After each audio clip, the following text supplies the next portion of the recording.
नमस्कार, जम्मू कश्मीर का ये बुलेटिन देख रहे हैं आप और जम्मू स्टूडियो से मैं तंदीप कौर आपके साथ। तो चलिए शुरुआत करते हैं इस बुलेटिन की और सबसे पहले रुक करते हैं पुंछ की ओर, जहां से एक अपडेट जो है निकलकर सामने आ रही है। जहां पर पुंछ की अगर बात की जाए तो वहां पर पुंछ में एलओसी पर अभी भी सर्च ऑपरेशन जारी है। सरहद का चप्पा चप्पा छान रहे सुरक्षा बल। 31 किलो हेरोइन बरामद होने के बाद बढ़ाई गई चौकसी और सीमा पार से हथियार पहुंचाए जाने का भी लगाया जा रहा है अनुमान। वहीं पर पुंछ की बात की जाए तो लगातार जहां पर एलओसी पर सर्च ऑपरेशन जो है जारी है, क्योंकि जिस तरह से 31 किलो हेरोइन जो है वहां से बरामद हुई है, उसके बाद सीमा पार से हथियार जो है वो भी इस ओर पहुंचाने के अनुमान जो है वो लगाए जा रहे हैं। इस ओर देखा जाए तो पाकिस्तान जो है अपनी हरकतों से बाज नहीं आ रहा है। लगातार कोई ना कोई प्रयास जो है वो करने की कोशिश की जाती है। ये पूरे जम्मू कश्मीर वासियों की बात की जाए तो यह कहीं ना कहीं हर एक इंसान को डराने की पूरी तरह से कोशिश की जा रही है। पाकिस्तान की तरफ से ये हरकतें उनकी बाज नहीं आ रही है, लेकिन जानना ये है कि जिस तरह से लगातार वहां पर सर्च अभियान जारी है, तो अब क्या कुछ और जानकारी वहां से निकलकर सामने आ रही है। जो अनुमान लगाए जा रहे हैं कि सीमा पार से हथियार जो है वो भी इस ओर पहुंचाने की कोशिश जो है वो भी हो रही है, और क्या पूरी जानकारी है तो चलिए बातचीत करते हैं। बातचीत करने के लिए हमारे साथ हमारे संवाददाता सनी शर्मा हमारे साथ ज्वाइन कर चुके हैं। इनसे तमाम जानकारी लेते हैं। सनी, आपसे जानना चाहेंगे सबसे पहले तो जिस तरह से 31 किलो हेरोइन जो है वो बरामद हुई है, सबसे पहले बताइएगा कि आखिरकार कब इसके बारे में पता चला और कैसे जानकारी जो है वो तमाम पता चली। जी बिल्कुल तंदीर, मैं आपको बता दूं पिछले कई दिनों से सेना को इस तरह की इनपुट जो है वो आ रही थी कि इन इलाकों में इस तरह की जो हरकतें हैं वो हो रही हैं, और सेना पिछले कई दिनों से इन इलाकों में सर्च ऑपरेशन कर रही थी। और कल की बात करें, कल रात ही सेना को ये कामयाबी मिली है, जहां हमारे पुंछ की एलओसी के बिल्कुल करीब ही दगवार एक गांव पड़ता है, वहां पर ये सेना को ये सफलता मिली है, जहां 31 किलो के लगभग ये हेरोइन है जो मिली है। उसके बाद पूरे इलाके में अभी भी सर्च ऑपरेशन जो है वो चलाया जा रहा है, क्योंकि 26 जनवरी आने वाली है। उससे पहले सेना इन इलाकों में लगातार जो सर्च ऑपरेशन वो चलाती रहती है, और इस तरह की चुनौतियां हमेशा ही सेना के आगे बनी रहती हैं। और सेना इस तरह के जो इलाके हैं यहाँ सर्च ऑपरेशन के दौरान इस तरह के पहले भी हमने देखा है, इससे पहले भी सेना को इन इलाकों में बड़ी कामयाबियां इसी को लेकर मिली हैं, और ये कल सेना को बड़ी कामयाबी मिली है। उसके बाद सेना ने इस पूरे इलाके में सर्च ऑपरेशन तेज कर दिया है। बिल्कुल, वहीं पर जिस तरह से एक बड़ी कामयाबी जो है वो हमारी सेना को मिलती हुई नजर आ रही है। सनी, देखा जाए तो 26 जनवरी जो है वो पास है, और इस बीच इस तरह की हरकतें जो है वो देखने को मिल रही हैं। तो क्या लगता है, क्या कोई ना कोई साजिश जो है पाकिस्तान की तरफ से रचने की कोशिश की जा रही है? जी बिल्कुल, पाकिस्तान की तरफ से हमेशा ही इस तरीके की साजिशें जो है वो चलती रहती हैं। बात करें हम जम्मू की या राजौरी की, कठुआ या हमारा पुंछ का इलाका हो या मेंढर का इलाका हो, इन इलाकों में हमेशा ही पाकिस्तान की ये कोशिश रहती है कि इन इलाकों में इस तरह की हरकतें जो है वो की जाएं, जिससे यहाँ के जो लोग हैं, यहाँ के जो निवासी हैं, उन्हें कहीं ना कहीं मुश्किल में डाला जाए। पर हमारी सेना हमेशा ही सतर्क रहती है, और हमारे सेना के जवान जो हैं वो इस जो पाकिस्तान की हरकतें हैं उसे निकाम करने में हमेशा ही कामयाब रहती है। और ये भी भारतीय सेना और पुंछ पुलिस के लिए एक बड़ी कामयाबी है, जो कल 31 किलो हेरोइन सेना को इन जंगलों से मिली है। बिल्कुल सनी, वहीं पर जिस तरह से अगर बात की जाए 26 जनवरी आने वाली है, तो उसको लेकर तमाम सिक्योरिटी को लेकर किस तरह से तमाम प्रबंध जो है वो किए गए हैं? जी बिल्कुल, सिक्योरिटी की बात करें तो सिक्योरिटी पुंछ की बात नहीं करूं, पुंछ से बाहर की बात करूं, राजौरी से आने वाले जितने भी रास्ते हैं या हमारे पुंछ को मुगल रोड से टच करने वाले जितने भी रास्ते हैं, वहां पर सिक्योरिटी के कड़े बंदोबस्त है। उसके अलावा पुंछ के आसपास के जो जंगल हैं वहां भी सेना की तरफ से सर्च ऑपरेशन चलाए जा रहे हैं। आने जाने वाले जितने भी वाहन पुंछ में आते हैं या पुंछ से बाहर जाते हैं, उन पे भी नजर बनाए हुए है। जी चलिए सनी, बहुत बहुत शुक्रिया तमाम जानकारी हमारे समक्ष रखने के लिए। तो ये थे हमारे साथ हमारे संवाददाता सनी शर्मा, जिन्होंने तमाम जानकारी हमारे समक्ष रखी और बताया कि जिस तरह से अभी भी एलओसी पर सर्च ऑपरेशन जो है वो जारी है और एक बड़ी कामयाबी यहां पर मिलती हुई नजर आ रही है। साथ ही साथ गणतंत्र दिवस भी पास है, तो इस बीच पाकिस्तान जो है अपनी इन हरकतों से जो है बाज नहीं आता है। आए दिन इस तरह की कोई ना कोई हरकत वो करता हुआ नजर आता है और इसी बीच सिक्योरिटी को लेकर अगर बातचीत की जाए तो उस पर भी पूरी तरह से ध्यान जो है वो दिया गया है।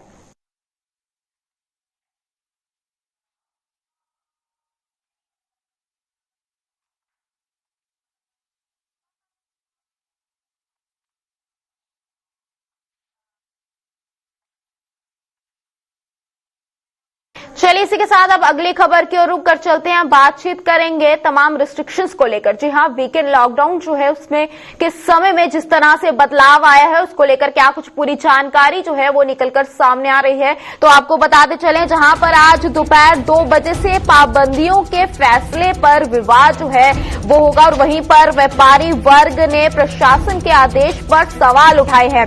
निर्णय पर दोबारा सोच विचार करने की सलाह भी दी है। जितने भी दुकानदार हैं उन सब की एक परेशानी जो है वो बनती हुई नजर आ रही है। उन्होंने जितनी भी पाबंदियां हैं, जो समय यानी कि जो वीकेंड लॉकडाउन है उसके समय में जो बदलाव लाया गया है, शुक्रवार 2 बजे से ये वीकेंड लॉकडाउन जो है शुरू हो जाएगा और इस बीच जो भी पाबंदियां लगाई गई हैं उस पर एक बार फिर से सोच विचार करने के लिए कह दिया है। क्यों, आखिरकार क्या कुछ वजह है कि सोच विचार करने के लिए कहा गया है, ये हम तमाम जानकारी भी लेंगे। लेकिन इससे पहले हम जानेंगे कि आखिरकार इन दुकानदारों का क्या कुछ कहना है जो पाबंदियां जो अब 2 बजे के बाद देखने को मिलेंगी। क्योंकि इससे पहले वाले लॉकडाउन की अगर बात की जाए, वीकेंड लॉकडाउन की, तो उसका समय शुक्रवार रात 9 बजे था, लेकिन अब समय बदल चुका है, दोपहर 2 बजे हो चुका है। इस बीच दुकानदारों का क्या कुछ कहना है, आइए सबसे पहले वो देखते हैं।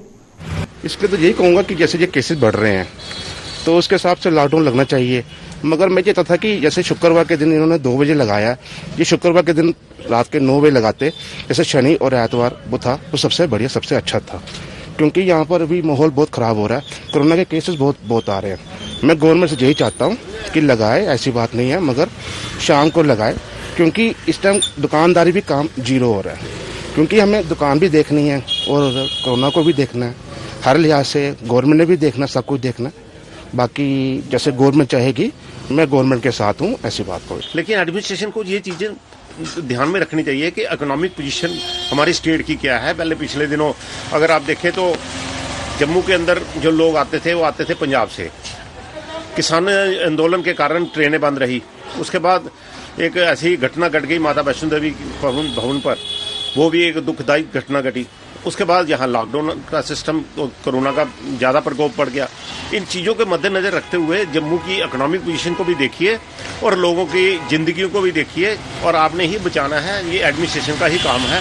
मैं माननीय आपके माध्यम से कि माननीय अपने एलजी साहब से प्रार्थना करूंगा कि आप इस चीजों को बड़ा गंभीरता से लीजिए कि जो परिस्थितियां चल रही हैं पूरे भारतवर्ष के अंदर, उसको जम्मू से इग्नोर न किया जाए और जम्मू की एडमिनिस्ट्रेशन को इस तरह से तैयार किया जाए कि वो एक उचित निर्णय ले कि किस तरह से काम हमने करना है और लोगों का पूरा सहयोग मिलेगा उनको। क्या हम लोग जो है इतनी सर्दी के मौसम में हम लोग 11 बजे दुकानें खोलते हैं और 12 बजे तक हमारी दुकानें लगती हैं और 2 बजे बंद करने का टाइम देंगे, 1 बजे हम 2 घंटे के लिए हम दुकानें खोलेंगे। ये कौन सा इन्होंने कानून निकाला है? मैं जो ये कहता हूँ, ज्यादा पूरा लॉकडाउन होना चाहिए या पूरा टाइम हमें देना चाहिए। ये बहुत ही गलत बात है, क्योंकि हम लोग जो है टूरिस्ट मार्केट है, टूरिस्ट मार्केट में आप लोग 1-2 बार चक्कर लगाओ जहाँ पे किसी दुकान के अंदर ग्राहक नहीं होगा। मैं चैलेंज कह के कहता हूँ, इक्का दुक्का ग्राहक आएगा, वो भी नहीं आएगा। इन्होंने हमारी मार्केट मालूम नहीं क्यों बंद कर दिया। बस स्टैंड हो गया, हमारी मार्केट रोनास बाजार हो गया, जो टूरिस्ट प्लेस है, टूरिस्ट कहाँ जाएंगे? मैं ये बोलता हूँ, फिर वो आगे से वो टूरिस्ट बोलते हैं हमें ये है, हमें मालूम नहीं है। वो बेचारे ब्लैकमेल होते हैं, जो 1 रुपए की चीज है उनको 10 रुपए उठानी पड़ती है। ये मैं तो बोलता हूँ ये बहुत गलत बात हो रही है। इन्होंने पहले हमारे से डिसाइड करना चाहिए, हमें पूछना चाहिए था कि हमें आज ये लॉकडाउन 2 बजे तक करने लगे हैं, हम इसको करें या नहीं करें। हम बोलते हैं लॉकडाउन करो, क्योंकि जो सेफ्टी है वो जरूरी है। सर, एडमिनिस्ट्रेशन ने जो भी किया, हमें लगता है एडमिनिस्ट्रेशन को जो टाइम था कम से कम 9 बजे का देना चाहिए था रात को। आज फ्राइडे है, सैटरडे संडे को ऑलरेडी ये बंद कर रखते हैं। उससे क्या हुआ कि मार्केट में एकदम अफरा तफरी मच गई है। हर दुकानों पे जो कस्टमर्स हैं वो उनका रश हो गया है, क्योंकि 2 बजे का टाइम है, हर किसी को पता है 2 बजे का टाइम है। हर एक दुकानदारों का क्या कुछ कहना है। साफ तौर का उनका ये भी कहना है कि जो आर्थिक स्थिति है, जो उनका कारोबार है, उस पर असर पड़ता हुआ नजर आ रहा है। इस बीच हम तमाम जानकारी लेंगे। बातचीत करने के लिए हमारे साथ हमारे सीनियर साथी रूफ हमारे साथ ज्वाइन कर चुके हैं। इनसे तमाम जानकारी लेंगे। तो रूफ, आपसे जानना चाहेंगे, जिस तरह से अगर वीकेंड लॉकडाउन के समय की अगर बात की जाए तो उसमें बदलाव देखने को मिला है, और इस बीच अगर दुकानदारों की बात की जाए तो उनका क्या कुछ कहना है। क्या प्रशासन के इस फैसले पर वो साथ देते हुए नजर आ रहे हैं? एडमिनिस्ट्रेशन ने वीकेंड लॉकडाउन का जो फैसला लिया है, पहले ये अगर हम पिछले हफ्ते की बात करें सैटरडे संडे रखा गया था, अब जुम्मा के 2 बजे से लेकर इसको एक्सटेंड किया गया है। तो कहीं ना कहीं लोगों में इस वाले से नाराजगी है। मामला कोविड-19 के बढ़ रहे हैं, केसेस ज्यादा आ रहे हैं, ये सही बात है, मगर जो लोग घरों से निकलेंगे काम करने के लिए, क्या वो 2 बजे तक ही करेंगे?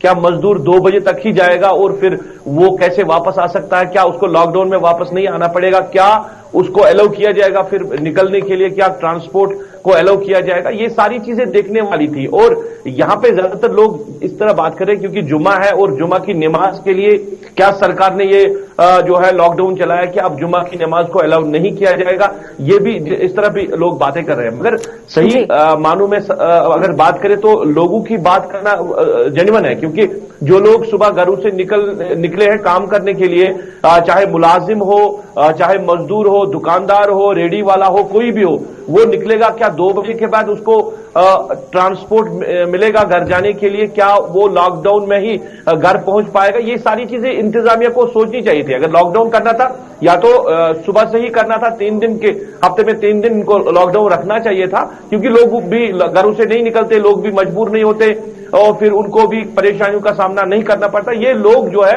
वो कहीं ना कहीं सवाल कर रहे हैं इंतजामिया से। सोशल मीडिया पे जैसे हम देख रहे हैं किस तरह लोग इस पे बात कर रहे हैं, या बाकी जो मीडिया के सामने भी दुकानदार बात कर रहे हैं कि क्यों एडमिनिस्ट्रेशन ने 2 बजे से ये लॉकडाउन लगाया है, क्योंकि लोगों को मुश्किलात हो सकती है। बिल्कुल, जिस तरह से आपने बताया कि लोग जो है 2 बजे वापस आते हुए भी नजर आएंगे, और वो कैसे आएंगे, कंफ्यूजन जो है वो एडमिनिस्ट्रेशन की तरफ से अभी भी क्रिएट है। एक ये जो कंफ्यूजन लोगों के अंदर तरह से अभी तक क्लियर नहीं किया गया। और एक सवाल यहाँ पर यह भी बनता है रूप, अगर देखा जाए तो कश्मीर की अगर बात की जाए तो वहां पर सर्दियां हैं, और सर्दियों के समय में वैसे ही लोग जो है दुकानें लेट ओपन करते हैं। तो इस बीच वो किस तरह से सब कुछ मैनेज जो है वो कर पाएंगे? बिल्कुल, देखिए सर्दियां हैं और तकरीबन अगर बात करें तो 11 बजे के करीब ही यहाँ पे जो मार्केट जो है वो खुलते हैं, दुकानदार जो है वो दुकानों पे आते हैं, या जो गाड़ी वाले हैं वो निकलते हैं। तो 11 बजे से लेकर 2 बजे तक वो कितना काम करेंगे, तो और उसके बाद 2 बजे बंद करना है, फिर लॉकडाउन हो जाएगा। यही मैं कह रहा हूं कि लोग जो है वो कह रहे थे कि या तो सुबह से ही इसको लॉकडाउन रखना चाहिए था, हफ्ते का 3 दिन का लॉकडाउन लेके इंतजामिया को चलना चाहिए था, या फिर शाम देर गए या 6 बजे से जैसे आप लॉकडाउन करते थे वैसे ही लॉकडाउन लगाना चाहिए था। 2 बजे से लगाने की क्या मजबूरी पड़ी है सरकार को? ये 4 घंटे में क्या इतना हो जाएगा कि आप इसको एक्सटेंड किया गया? तो जैसे सारे लोग बात कर रहे हैं कि यहाँ पे फ्राइडे की बात करें तो जुमा की नमाज होती है, तो इंतजामिया का ये तकरीबन यह है कि जुमा की नमाज जो इज्तिमा है वो नहीं हो जाए, क्योंकि उससे कोविड-19 या जो है ओमिक्रॉन के ज्यादा फैलने के चांसेस है। तो उस वजह से इंतजामिया का ये फैसला है, मगर इंतजामिया के फैसले पे कहीं ना कहीं लोगों में नाराजगी दिखाई दे रही है। बिल्कुल, नाराजगी तो साथ ही साथ दिखाई भी दे रही है रूप, लेकिन यहाँ पर देखा जाए तो आए दिन अगर कश्मीर की बात करें हम, तो वहां पर केसेस जो है वो 4000 के पार देखने को मिल रहे हैं। प्रशासन अपनी तरफ से पूरी कोशिश भी कर रहा है कि तमाम चीजों पर रोक लगाई जाए। तो क्या लगता है कि लोगों की तरफ से पूरा साथ जो है प्रशासन का दिया जा रहा है? आपका सवाल मुझे समझ नहीं आया। बिल्कुल रूप, मेरा सवाल यही है कि जिस तरह से लगातार केसेस बढ़ रहे हैं, कश्मीर में भी आंकड़े जो हैं वो 4000 के पार देखने को मिल रहे हैं। तो इस बीच क्या जिस तरह से प्रशासन कोशिश कर रही है, तमाम रिस्ट्रिक्शंस लागू कर रही है, तो इस बीच लोग जो है, जो जनता है वो प्रशासन का साथ देती हुई नजर आ रही है? जनता की अगर बात करें, कहीं ना कहीं जो लोग हैं वो भी जो है सरकार का या कह सकते हैं इंतजामिया का प्रॉपरली साथ नहीं दे रहे हैं, क्योंकि अगर सरकार कहे कि आपको सोशल डिस्टेंस मेंटेन करनी है, आपको मास्क का इस्तेमाल नहीं करना है, आपको जो है भीड़ में जमा नहीं होना है। ये चीजें लोगों को भी फॉलो करने की जरूरत है और इस पे लोगों को भी सोचना चाहिए। जरूरी है कि आप ज्यादा भीड़ जमा ना करें, आप सोशल डिस्टेंस का ख्याल रखें। मगर जो प्राइवेट ट्रांसपोर्ट चल रहा है, क्या इंतजामिया वहां पे देख रही है कि वहां पे कितनी सोशल डिस्टेंस रहती है, क्या वहां पे मास्क का इस्तेमाल किया जाता है? सारी चीजें देखनी है। लोगों को भी अपना फर्ज निभाना है, मगर सरकार को भी अपना फर्ज जो है वो निभाना है। इंतजामिया ऑर्डर्स निकाल के पीछे नहीं हट सकती है। आपने ऑर्डर्स निकाले, फिर उन ऑर्डर्स को इम्प्लीमेंट करना जो है वो सरकार की या इंतजामिया की जो है जिम्मेदारी है, मगर नहीं हो रहा है। अब पब्लिक ट्रांसपोर्ट का हाल देख लीजिए, आप मार्केट का हाल देख लीजिए, और 2 दिन या 2.5 दिन लॉकडाउन करने से क्या ये ओमिक्रॉन जो है वो खत्म हो जाएगा? नहीं हो जाएगा। इस वजह से सरकार भी अपना फर्ज निभाए और लोगों को भी निभाना चाहिए। जाहिर सी बात है। चलिए बहुत बहुत शुक्रिया तमाम जानकारी जो है हमारे समक्ष रखने के लिए। तो एक हमारे साथ हमारे सीनियर साथी रूफ, जिन्होंने तमाम जानकारी हमारे समक्ष रखी और बताया कि क्या कुछ सूरत हाल है। एक जिस तरह से कंफ्यूजन लोगों के अंदर क्रिएट है, और इस बीच लोग जिस तरह से साफ तौर पर कह रहे हैं कि हम सुबह सर्दियों का समय है लेट दुकान खोलते हैं, और इस बीच दोपहर 2 बजे दुकान बंद हो जाएगी, और वापस की अगर बात की जाए तो हम किस तरह से आ पाएंगे? ये कंफ्यूजन जो है अभी तक पूरी तरह से क्लियर नहीं हो पाई है। तो चलिए अब इसी के साथ अगली खबर की ओर रुक कर चलते हैं। बातचीत करेंगे गणतंत्र दिवस को लेकर। जिस तरह से गणतंत्र दिवस आ रही है और इस बीच गणतंत्र दिवस पर जम्मू पठानकोट हाईवे पर भी सुरक्षा जो है वो बढ़ा दी गई है। वहीं पर हाईवे पर जगह जगह लगे नाकों पर हो रही सख्ती से जांच। हाईवे पर सैन्य प्रतिष्ठानों की भी बढ़ाई गई सुरक्षा। वहीं पर जम्मू में भी पुलिस और केंद्रीय अर्धसैनिक बलों की बढ़ाई चौकसी, और यहीं पर लगातार जहां पर सुरक्षा जो है वो बढ़ती जा रही है। गणतंत्र दिवस पास है, वहीं पर हाईवे का अपडेट लेते हैं। क्या कुछ पूरी जानकारी है वो आपके समक्ष रखेंगे। बातचीत करने के लिए हमारे साथ हमारे संवाददाता ऋषि हमारे साथ ज्वाइन कर चुके हैं। इनसे तमाम जानकारी लेंगे। ऋषि, आपसे जानना चाहेंगे, गणतंत्र दिवस पास है, इस बीच जम्मू पठानकोट हाईवे की सुरक्षा की बात करते हैं, सुरक्षा की बात करते हैं, तो जहां पर लगातार सुरक्षा जो है वो बढ़ाई जा रही है, तो इस बीच क्या कुछ पूरी और जानकारी निकलकर सामने आ रही है? देखिए, आपको बताते चले कि जिस तरह से अब मात्र कुछ दिन बचे हुए हैं गणतंत्र दिवस को, उससे पूर्व यहाँ पर सुरक्षा व्यवस्था को चाक चौबंद किया गया है। सुरक्षा व्यवस्था जो पूरे जम्मू कश्मीर यूटी में बढ़ा दी गई है, जिसके चलते अगर जिला सांबा की बात करें तो एक सेंसिटिव जिला माना जाता है। और यहाँ पर अगर तमाम बॉर्डर की तरफ जितने भी हाइड्रोनिक रूट है वहां पर भी एक्स्ट्रा डिप्लॉयमेंट सिक्योरिटी फोर्सेज की गई है। और उसी के साथ साथ बॉर्डर पर हर एक इलाके को गहनता से जो चेक भी किया जा रहा है, और पिछले कई दिनों से यहाँ पर सर्च ऑपरेशन जो बड़े पैमाने पर चलाए गए हैं। लेकिन अगर नेशनल हाईवे को लेकर बात करें तो ये भी एक सेंसिटिव एरिया माना जाता है, और यहाँ पर भी अब नाका पॉइंट को अलर्ट मोड पर रख दिया गया है। और तमाम हमारे जितने भी सुरक्षा बल है वो हर एक आने जाने वाली गाड़ी की गहनता से जांच कर रहे हैं, और चेकिंग के बाद उन गाड़ियों को आगे भेजा जा रहा है, ताकि जो शरारती तत्व है वो कहीं अपने मंसूबों में कामयाब न हो जाए। इससे पहले पाकिस्तान भी ये फिराक में रहता है, आतंकी इसी फिराक में रहते हैं कि भारत में माहौल को खराब किया जाए, खलल डाला जाए, जिसके चलते सुरक्षा व्यवस्था को इस समय पूरी तरह से पुख्ता किया गया है। और जितने भी नाका पॉइंट को लेकर मैं बात कर रहा हूँ, तो तमाम नाका जो वो हाई अलर्ट पर इस समय रखे गए हैं, और हर एक गाड़ी की पूरी तरह से चेकिंग की जा रही है। इससे पहले आपको याद होगा कि कुछ दिन पहले ही जिस तरह से अंतर्राष्ट्रीय सीमा पर पाकिस्तान ने जो एक हथियारों की खेप जो वो भेजी थी, जिसे बीएसएफ ने रिकवर किया है, तो इस तरह की गतिविधि जो है वो कभी भी हो सकती है, जिसको लेकर इस समय अगर बॉर्डर की सिक्योरिटी को लेकर बात करें तो बीएसएफ इस समय एक्स्ट्रा डिप्लॉयमेंट जो वो किए हुए है और पूरी तरह से नजर रखे। लेकिन हाईवे की सुरक्षा को लेकर भी तमाम जो पुख्ता बंदोबस्त इस समय सिक्योरिटी के किए हुए हैं। यहाँ पर पूरी तरह से नाका पॉइंट को हर एक गाड़ी को रोका जा रहा है। मैं इस समय भी यहाँ नाका पॉइंट पर मौजूद हूँ, और तमाम जितनी भी गाड़ियां जो जम्मू कश्मीर यूटी में दाखिल हो रही हैं बाहरी राज्यों से, तो हर एक गाड़ी की यहाँ पर गहनता से जांच की जा रही, चाहे वो पैसेंजर गाड़ियां हो या लोड कैरियर गाड़ियां हो या तमाम छोटी बड़ी गाड़ियां जितनी भी हैं, ताकि रिस्क जो वो नहीं लिया जाए, जिसके चलते आप पुख्ता बंदोबस्त जो वो सुरक्षा व्यवस्था के कर दिए गए हैं। बिल्कुल ऋषि, वहीं पर देखा जाए तो जब भी गणतंत्र दिवस जो है पास आने वाला होता है, और तभी पाकिस्तान की तरफ से कुछ ऐसी हरकतें जो है की जाती है, या फिर यूं कहें कि तमाम जम्मू कश्मीर के वासियों को डराने की कोशिश जो है की जाती है, उन्हें उनका ध्यान जो है भटकाने की या फिर कोशिश जो है वो की जाती है। तो इस बार इस तरह की कुछ चीजें जो है क्या वो नजर आ रही है? देखिए, आपको बताते चले कि मैंने जैसे आपको पहले भी बताया कि 26 जनवरी से पहले जो थोड़े दिन पहले आपने देखा कि अंतर्राष्ट्रीय सीमा पर पाकिस्तान ने हथियारों की खेप भेजी, और उसी के साथ साथ अगर लॉन्च पैड की बात करें सीमा पार, तो वहां पर आतंकी इस समय सक्रिय है और वो भारत में घुसपैठ करने की फिराक में पूरी तरह से है। लेकिन हमारे सुरक्षा बल मुंह तोड़ जवाब देने के लिए पूरी तरह से सक्षम है। और अगर पाकिस्तान आतंकी इस तरह का कुछ करते हैं, जो स्पॉन्सर टेररिस्ट में तैनात बैठे हुए हैं, भारतीय सीमा में घुसने की वो फिराक कर रहे हैं, तो उनको मुंह तोड़ जवाब दिया जाएगा। और मुझे लगता है कि शायद पाकिस्तान को लेकर बात करें तो जो चीज फायर का समझौता किया गया उसके ऊपर भी वो खरा नहीं उतरता। तो तमाम इस तरह की चीजें जो वो देखी जाती हैं। और आपको वैसे भी आपको मालूम नहीं है कि इस तरह से जब भी गणतंत्र दिवस हो या फिर स्वतंत्रता दिवस हो, उससे पहले यहाँ जो शरारती तत्व है, एंटी नेशनल एलिमेंट्स है, वो उसी फिराक पे रहते हैं कि भारत में खून खराबा किया जाए, माहौल खराब किया जाए।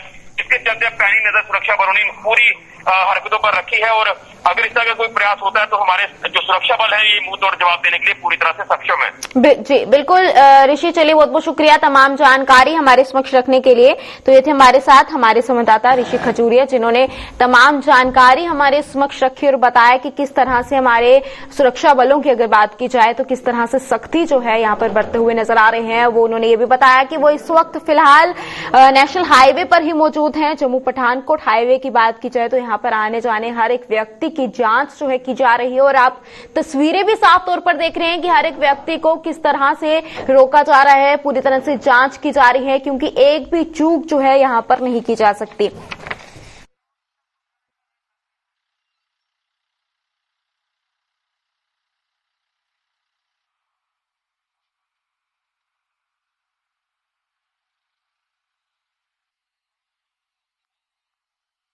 चलिए इसी के साथ अगली खबर की ओर रुक कर चलते हैं। हम बातचीत करेंगे जिस तरह से लगातार गणतंत्र दिवस आने वाला, उसके चलते पाकिस्तान अपनी हरकतों से बाज नहीं आ रहा और गणतंत्र दिवस पर सीमा पार से आतंक की बड़ी साजिश पर फिरा पानी। वहीं पर कठुआ जिले के अंतर्राष्ट्रीय सीमा पर मिली सुरंग, वहीं पर कोरल कृष्णा बॉर्डर आउटपोस्ट के नजदीक मिली सुरंग। तो आप देख सकते हैं कि आए दिन इस तरह की खबरें जो हैं वहां से देखने को मिल रही हैं। और गणतंत्र दिवस पास है, इस बीच जिस तरह से पाकिस्तान कुछ बड़ी साजिश जो है रचने की कोशिश किया जा रहा है, वहीं पर सीमा पार से सुरंग के रास्ते दहशतगर्द भेजने की कोशिश जो है वो लगातार उनकी जारी है। तो इस बीच पूरी हम जानकारी लेंगे कि जिस तरह से ये सुरंग जो है मिलती हुई नजर आ रही है, कठुआ जिले के अंतर्राष्ट्रीय सीमा पर ये सुरंग मिली है, क्या कुछ पूरी जानकारी है वो हम आपके समक्ष रखेंगे। और तस्वीरें भी इस वक्त आप देख सकते हैं और पूरी जानकारी लेते हैं। बातचीत करने के लिए हमारे साथ हमारे संवाददाता सरबजीत हमारे साथ ज्वाइन कर चुके हैं, इनसे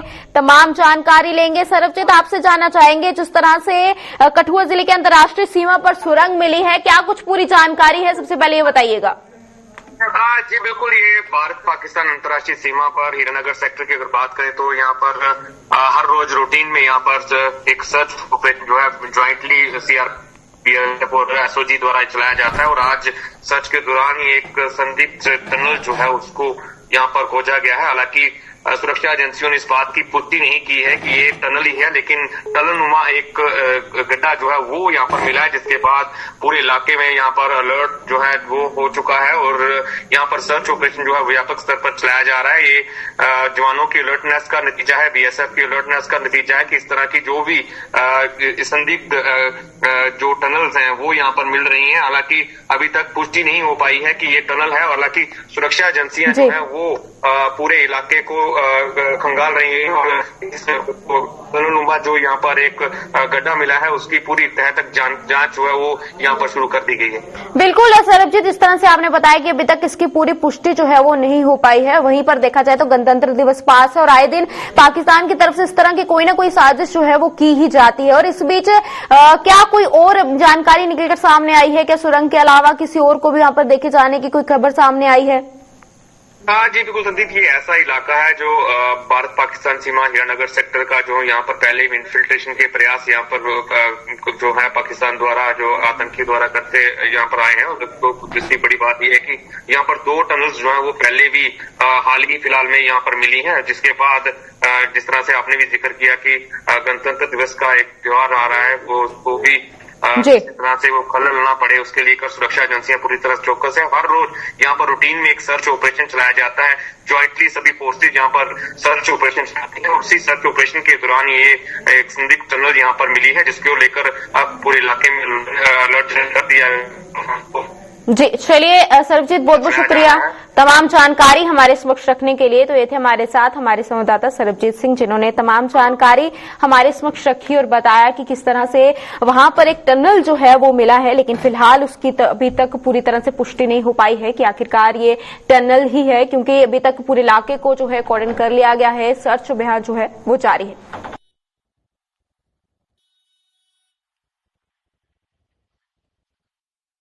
वहीं पर अगली खबर की ओर रुख करते हैं। बात करते हैं, स्वास्थ्य विभाग ने जम्मू के डीआरडीओ अस्पताल को भी टाइज अस्पताल घोषित कर दिया है। इससे पहले सीडी अस्पताल को भी टाइज अस्पताल का दर्जा दिया गया था। जीएमसी की प्रिंसिपल डॉक्टर शशिसूदन शर्मा ने ये जानकारी दी। उन्होंने बताया कि डीआरडीओ अस्पताल में भी कोविड के मरीजों की हर तरह से सुविधा मुहैया करवाई जा रही है।